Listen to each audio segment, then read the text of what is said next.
Shalom. Menjadi sukacita bagi saya untuk bisa kembali bertemu dengan Bapak Ibu Saudara dalam acara KPA secara online. Rindu hati saya bahwa setiap kita dipenuhi damai sejahtera, sukacita, dan juga diberkati Tuhan, sehingga hari ini kita bisa mendengarkan firman Tuhan dan belajar firman Tuhan bersama-sama. Tapi sebelumnya marilah kita berdoa. Bapa di sorga, dalam nama Tuhan Yesus, kami mengucap syukur atas setiap kasih karunia dan berkat-Mu dalam hidup kami. Kami rindu Tuhan saat ini belajar firman-Mu. Mari Allah Roh Kudus memimpin kami, mampukan kami untuk mengerti setiap kebenaran-Mu, dan biarlah setiap kebenaran firman Tuhan dapat menjadi rema di dalam hidup kami. Urapi loh hati jiwa roh kami, agar seperti tanah yang subur, yang siap untuk ditaburi firman Tuhan. Dalam nama Tuhan Yesus, kami berdoa dan mengucap syukur. Haleluya. Amin. KPA kita hari ini diambil dari 2 Raja-Raja 4 ayat 8-37 dengan judul perikop Perempuan Sunem dengan Anaknya.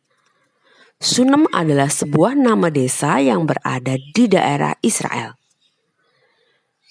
Sedangkan Nabi Elisa bertempat tinggal di Gunung Karmel. Jika diukur, jarak dari Gunung Karmel ke daerah Sunem ini adalah sekitar 40 km. Jadi cukup jauh, di mana Nabi Elisa sering melakukan perjalanan yang jauh sehingga beliau singgah di desa Sunem ini. Yang kita akan pelajari atau dapat kita teladani dari perempuan Sunem ini adalah yang pertama tentang kemurahan hatinya dan juga pelayanannya. Kalau kita lihat dari ayat 8 sampai ayat yang ke-9 dikatakan sebagai berikut. Pada suatu hari Elisa pergi ke Sunem. Di sana tinggal seorang perempuan kaya yang mengundang dia makan. Dan seberapa kali ia dalam perjalanan, singgahlah ia ke sana untuk makan. Berkatalah perempuan itu kepada suaminya, "Sesungguhnya aku sudah tahu bahwa orang yang selalu datang kepada kita itu adalah abdi Allah yang kudus." Ayat 10, "Baiklah kita membuat sebuah kamar atas yang kecil yang berdinding batu, dan baiklah kita menaruh di sana baginya sebuah tempat tidur, sebuah meja, sebuah kursi, dan sebuah kandil. Maka apabila ia datang kepada kita, ia boleh masuk ke sana." Dia kaya, tetapi tidak menggunakan kekayaannya untuk dirinya sendiri, melainkan dengan penuh kemurahan hati dia bersikap baik kepada Tuhan dan kepada abdi Allah atau kepada hambanya, yaitu Nabi Elisa. Seringkali orang yang semakin banyak diberkati bisa saja semakin pelit, tetapi perempuan Sunem ini bersikap sebaliknya. Dia memberikan apa yang dia bisa lakukan untuk hamba Tuhan. Dia membagikan, menyediakan makanan, bukan hanya sesekali, tapi dikatakan tadi bahwa setiap kali Nabi Elisa melewati daerah Sunem, dia pasti singgah di sana untuk makan di sana dan bahkan dilayani dengan sangat baik. Dan apa yang dilakukan sebagai bentuk pelayanan oleh perempuan Sunem ini tidak cukup sampai di situ. Dia juga membuatkan sebuah ruang, karena dia berharap Nabi Elisa dapat beristirahat dari perjalanan yang jauh ini. Dia menyediakan kamar dengan seperangkat perabot yang lengkap supaya bisa disinggahi oleh Nabi Elisa. Di dalam Tuhan, ketika kita berkorban, pengorbanan itu artinya pertambahan. Seringkali orang khawatir ketika dia membagikan apa yang dia punya kepada orang lain atau kepada Tuhan, maka bagiannya akan berkurang. Tapi sebaliknya, perempuan ini telah terus berbagi kepada Nabi Elisa. Ketika kita menjadi anak Tuhan, Dikatakan oleh firman Tuhan bahwa kita diperlengkapi untuk segala perbuatan baik. Mari kita belajar dari perempuan Sunem ini, jangan menahan kebaikan kepada orang lain jika kita mampu dan ada kesempatan. Karena hidup ini adalah sebuah kesempatan. Jadi ketika kita bisa bermurah hati, kita bisa membagikan kepada orang lain, kita bisa melayani orang lain, melayani Tuhan, mari kita lakukan dengan sebaik-baiknya. Yang kedua, yang kita dapat pelajari dari perempuan Sunem ini adalah pengorbanannya, yaitu pengorbanan untuk membuat sebuah ruang di dalam rumahnya untuk Tuhan. Seperti halnya perempuan Sunem yang memiliki satu kamar atau satu ruang di bagian atas rumahnya untuk Nabi Elisa, artinya dia menyediakan ruang yang prioritas karena ada di atas tempatnya bagi hamba Tuhan. Terjemahannya bagi kita saat ini adalah menyediakan ruang bagi Tuhan yang utama, yang prioritas di dalam hidup kita. Ketika kita belajar berkorban, menyediakan atau memberikan atau mempersilahkan Tuhan itu untuk punya peran, untuk punya porsi yang utama di dalam hidup kita, dalam hati kita, artinya kita mengundang Tuhan hadir dan tinggal. Sama seperti ketika perempuan Sunem menyediakan kamar kecil bagi Nabi Elisa, hal ini menyebabkan setiap kali Nabi Elisa melewati tempat itu atau desa itu, dia pasti tinggal di sana atau singgah di sana dan tinggal di rumah perempuan Sunem ini. Dan kita lihat bagaimana sikap dari perempuan Sunem ini ketika dia memberikan ruang bagi Nabi Elisa. Dampaknya adalah segala bentuk sikap murah hati dan pelayanannya ini serta pengorbanannya menggerakkan hati Tuhan melalui Nabi Elisa sehingga bertanya apa yang bisa dikerjakan oleh atau bisa diberikan oleh Nabi Elisa untuk dia.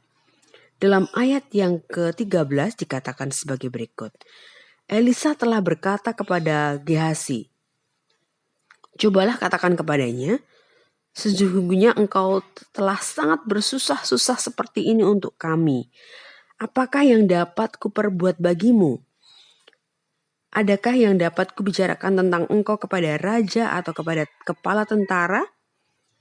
Jawab perempuan itu, "Aku ini tinggal di tengah-tengah kaumku." Ada hati yang digerakkan oleh karena kemurahan hati, pelayanan dan pengorbanan dari wanita Sunem, yaitu hati Tuhan. Sehingga melalui Nabi Elisa bahkan ditawarkan apa yang bisa dilakukan. Karena saya yakin pada waktu itu Nabi Elisa mempunyai hubungan yang baik dengan pemimpin-pemimpin atau raja ataupun kepala tentara di daerah Israel ya. Sehingga memberikan penawaran apa yang bisa dilakukan, bisa disampaikan. Bayangin ada satu pribadi yang punya koneksi yang begitu luas menawarkan bantuan. Tapi kita lihat bahwa wanita ini bukan perempuan atau bukan seseorang yang tamak ya. Mungkin kalau orang yang tidak rendah hati, tidak didasari kemurahan hati dan jiwa yang melayani, telah melakukan satu kebaikan kemudian diberikan penawaran, apa yang bisa kulakukan untukmu? Apa yang bisa kuperbuat untukmu? Mungkin perempuan ini akan memberikan banyak permintaan. Dia ingin dibantu apa, entah itu bentuk perlindungan, entah itu bentuk hak khusus untuk bisa menikmati fasilitas dari raja atau dari kepala tentara melalui Nabi Elisa. Tapi kita lihat bahwa dia memberikan jawaban bagi dia itu sudah cukup untuk tinggal di antara kaumnya. Dilanjutkan di ayat 14, kemudian berkatalah Elisa, "Apakah yang dapat kuperbuat baginya?" Jawab Gehazi, "Ia tidak mempunyai anak dan suaminya sudah tua." Akhirnya kebaikan hati itu menyebabkan wanita ini didoakan oleh Nabi Elisa dan Tuhan membuka kandungannya sehingga Mungkin dalam waktu yang lama dia sudah menantikan anak. Pada akhirnya setelah didoakan oleh Nabi Elisa, perempuan Sunem ini mendapatkan berkat. Dia punya anak. Tidak cukup sampai di situ. Kemudian ketika anaknya mati, sakit dan mati, bahkan Nabi Elisa mau datang dari Gunung Karmel ke rumah perempuan Sunem ini. Di dalam ayat yang ke-25 dikatakan, demikianlah perempuan itu berangkat dan pergi kepada abdi Allah di Gunung Karmel. Segera sesudah abdi Allah melihat dia dari jauh, berkatalah ia kepada Gehasi bujangnya, lihatlah, perempuan Sunem itu datang. Ketika dia membutuhkan bantuan karena anaknya mati, perempuan Sunem ini kembali. Dengan segala kerendahan hatinya, dia bukan mengirim utusan untuk menyuruh Nabi Elisa datang, tetapi dialah yang pergi untuk menyongsongnya. Ketika kita membutuhkan Tuhan, kitalah yang harus pergi untuk mendapati Tuhan. Kerendahan hati wanita ini membuat Nabi Elisa tergerak. Kita lihat di dalam ayat yang ke-30. Tetapi berkatalah ibu anak itu, demi Tuhan yang hidup dan demi hidupmu sendiri, sesungguhnya tidak akan meninggalkan engkau. Lalu terbangunlah Elisa dan berjalan mengikuti perempuan itu. Sehingga akhirnya Elisa datang ke rumahnya sepanjang 40 km perjalanan. Untuk apa? Untuk membantu perempuan Sunem dengan mendoakan dan menghidupkan anaknya yang telah mati. Di ayat yang ke-32, dan ketika Elisa masuk ke rumah, berkatalah ternyata anak itu sudah mati dan terbaring di atas tempat tidurnya.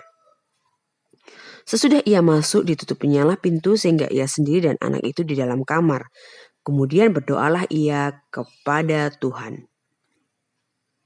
Lalu ia membaringkan dirinya di atas anak itu dengan mulutnya di atas mulut anak itu dan matanya di atas mata anak itu serta telapak tangannya di atas telapak tangan anak itu. Dan karena ia meniarap di atas anak itu, maka menjadi panaslah badan anak itu. Kalau orang meninggal sudah berjam-jam, maka kondisi tubuhnya akan semakin dingin. Ketika sudah semakin dingin, artinya ada organ-organ tubuh yang sudah mulai tidak berfungsi. Dan saat Nabi Elisa datang, dia kemudian berdoa bagi anak perempuan Sunem ini, sehingga di ayat 35 dikatakan, sesudah itu ia berdiri kembali dan berjalan di dalam rumah itu sekali ke sana dan sekali ke sini, kemudian meniarap pulalah ia di atas anak itu, maka bersinlah anak itu sampai 7 kali lalu membuka matanya. Anak yang mati bisa hidup kembali. Kenapa? Karena perempuan Sunem memiliki sikap hati yang dapat menggerakkan hati Tuhan. Kemurahan hatinya, pelayanannya, dan pengorbanannya untuk mau membuat sebuah ruang bagi Tuhan di dalam rumahnya. Tidak hanya secara fisik bagi hamba Tuhan ini atau bagi Nabi Elisa di dalam rumahnya, tapi juga secara rohani. Dia memiliki ruang bagi Tuhan di dalam hidupnya. Dan ketika Tuhan hadir di dalam hidupnya, ada sebuah perubahan karena kehadiran Tuhan itu dapat memberikan kita kebebasan dan kelepasan. Ada kemenangan di sana. Ada kelepasan dari keterikatan, dari dosa. Bahkan duka cita dirubah menjadi sukacita. Bapak Ibu Saudara, mungkin pandemi selama 2 tahun itu bisa mengubah banyak orang. Karena setiap orang harus berjuang bagi hidupnya sendiri, bagi kesehatannya. Mungkin ekonomi menjadi lebih sulit. Tapi apakah kita masih tetap memiliki kemurahan hati dan juga mau melayani melalui apa yang kita dapat lakukan dan berikan. Jika ternyata selama ini kita juga mungkin belum bisa bermurah hati dan melayani dengan lebih baik, belum ada kata terlambat. Mari kita belajar dari perempuan Sunem ini. Dan lebih penting daripada itu adalah memiliki ruang hati yang kita khususkan bagi Tuhan.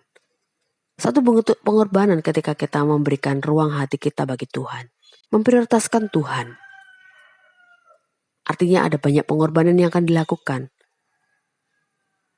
Tapi ketika kita melakukannya, seperti hanya kehidupan perempuan Sunem ini, ada mujizat yang terjadi. Dia punya anak. Bukan hanya itu, ketika Tuhan menolong dan ada mujizat Tuhan, tidak tanggung-tanggung karena Tuhan kita itu adalah Tuhan yang tidak berhutang. Tuhan yang akan menuntaskan segala hal yang telah dimulainya. Firman Tuhan tidak pernah gagal. Firman Tuhan selalu berhasil.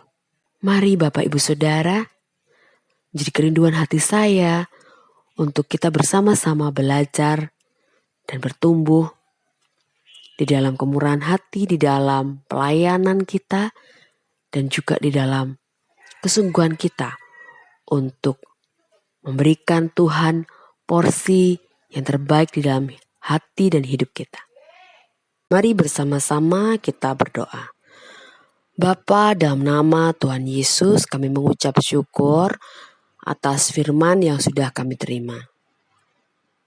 Allah, kami mohon pertolongan-Mu untuk kami dapat menjadi pribadi-pribadi yang sama seperti perempuan Sunem ini. Memberi, bermurah hati, bukan dari kelebihan kami, tapi mungkin dari segala keterbatasan kami.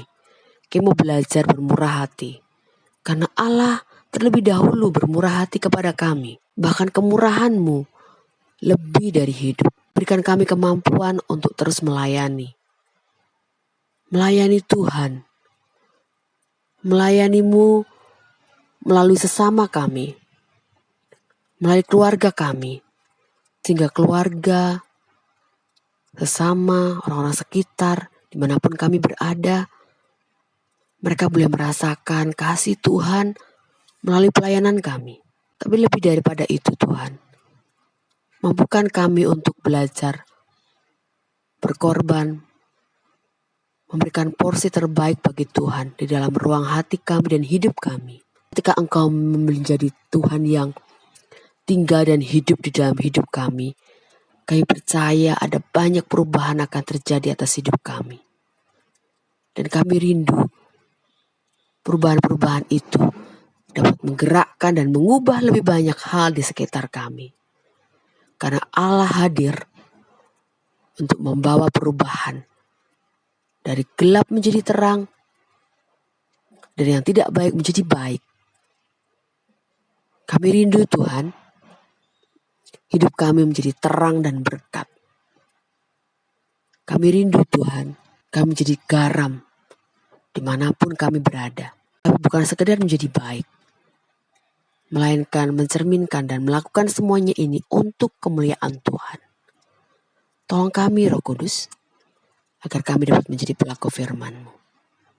Demikian juga kami berdoa bagi seluruh keluarga Pelita Kasih. Kami berdoa bagi Bapak Ibu Gembala, kiranya Tuhan memberkati dengan kesehatan, kekuatan, kemampuan untuk dapat menggembalakan seluruh jemaat di GPDI Pelita Kasih. Terus urapi dan mampukan serta kuatkan Bapak Ibu Gembala kami.